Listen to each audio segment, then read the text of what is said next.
I get it. They'll probably get bailed out. They're so beaten down and buy low, sell high. I just don't want to buy a fucking a cruise liner stock. Like, there's nothing in the world about that company that I like. Like, if I don't mind buying a company that I'm indifferent for, but if I fucking hate the company, then I'm gonna avoid it. Cruise liners right now, I just hate them so much. So yeah, the trade setup's there. Bottom bounce. It looks like it's starting to trigger today. So take what you want with that information, but I don't like it. Yeah. See, even I'm in the same boat. And the thing.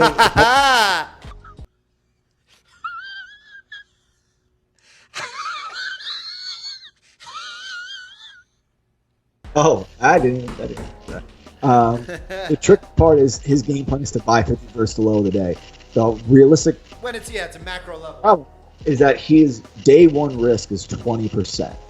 So more than likely, no offense, then you're probably going to be wrong. So you're going to lose 20% in this trade. And to make 5 to 1, you have to make 100%. So that means you need to buy this at 50. It can never go below 40 from tomorrow until you expect it to go to 100. It's just an extremely improbable trade that realistically he's not going to make 100% in. And I know we know Tim. We know kind of how he trades. This is just a 20% loss in my opinion.